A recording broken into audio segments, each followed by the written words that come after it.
இங்க ஒரு கிளாஸ் ரூம்ல பயங்கரமான மரண மேத்ஸ் எக்ஸாம் நடக்குது. ஏதாவது ஒரு கொஸ்டினுக்கு ஆன்சர் தப்பாச்சுனாலும் அங்க நின்று பார்த்துட்டு இருக்கிறவன் கொன்றுவான். நைட்டு 12:15 மணி ஆகுது. ஒரே ஒரு பொண்ணு மட்டும்தான் இன்னும் உயிரோட இருந்து அந்த எக்ஸாம் எழுதிட்டு இருக்கிறா.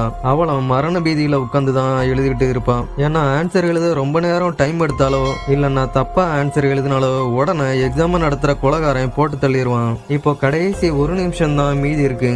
ஆனா அந்த பொண்ணுக்கு லாஸ்ட் கொஸ்டினுக்கு மட்டும் ஆன்சர் தெரியாம உயிரை கையில பிடிச்சிட்டு இருக்கிறான். அவன் மெல்ல அந்த கொலகாரனை பார்க்கும்போது அவன் கொடூரமா நீதான் அடுத்த டார்கெட்டுங்கிற மாதிரி அந்த பொண்ணை பாக்குறான். பதட்டத்துல அந்த பொண்ணு வேகமா கணக்க செய்ய ஆரம்பிக்கிறான். இப்போ டைம் ஆகிட்டே இருந்ததால அவன் மெல்ல அந்த பொண்ணு பக்கத்துல போறான். உடனே அந்த பொண்ணு கணக்க சீக்கிரமா முடிக்கணும்னு வேகமா பிரஷர் கொடுத்து எழுதுனதுல பென்சிலோட எட்ஜ் உடஞ்சிருது. சோ அவ ரொம்பவே ஷாக் ஆயிடுறான். சரியான ஆன்சர் தெரிஞ்சிருந்தோம், இப்போ அவளால எழுத முடியல.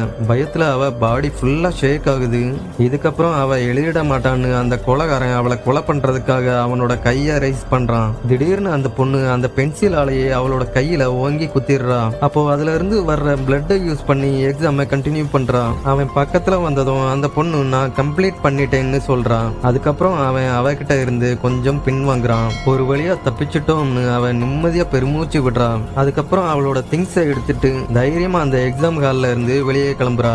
வெளியே வந்து பார்த்ததும் அவ பயங்கர ஷாக் ஆகி உறைஞ்சி போய் நிக்கிறா.